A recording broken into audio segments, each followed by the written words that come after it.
હું એવું તે શું કામ કરું છું જે રસોઈ કરતાં પણ કરી શકું છું. છે તમારો આજના મારા 5મા મિની વ્લોગમાં. તો અહીંયા બધાએ બહુ સપોર્ટ કર્યો ને એટલે થેન્ક યુ સો મચ. અને હું શું કામ કરું છું ને જાણવું હોય તો છેલ્લા લગીને વ્લોગમાં જોજો.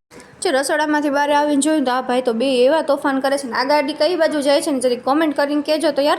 એટલા તોફાની છે ને કે આમ હદ બહાર ના. કોના છોકરા આવા તોફાની છે જરી કોમેન્ટ કરીને કહેજો તો મને. જો બપોર થઈ ગઈ હતી તો પછી મગજ લાવને આ ભાઈને થોડુંક જમાડી લો. તો યાર આ એટલું જમવામાં કંદોળે ને કાંઈ એટલે કાંઈ જમે નહીં. કોના છોકરા આવા છે કે ગમે એ કરી દો ને તો તમે કાંઈ જમે જ નહીં. તો આ ભાઈ છે ને ચાવવામાં એટલી વાર લગાડતા હતા ને તો એ જમતો જ નહોતો. તો મગ લાવ ને થોડુંક હું ખાઈ લઉં. તો આ મને કે મમ્મી કે મારું જમવાનું છે તું કાં ખાઈ જાય છે કે જો મારી સામું જો કેવો જોવે એ કે જાણે મેં કે બધું એનું ખાઈ ગઈ હોય. હજી તો એક બટકું નહોતું ખાધું ને તો એ કે મમ્મી બહુ જમાઈ ગયું હવે તો થોડીક કસરત કરવી પડશે.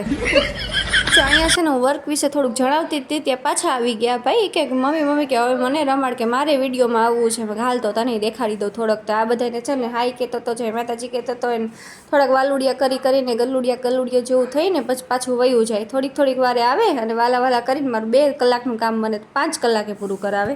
આઈડીપી કંપનીમાં અફિલિએટ માર્કેટિંગનું કામ કરું છું. 2 થી 3 કલાક કામ કરીને સારા એવા પૈસા પણ કમાઈ શકાય છે. અને તમારે વધારે જાણવું હોય તો મને DM કરજો. બધાય ઇન્ફોર્મેશન મળી જશે. જય માતાજી.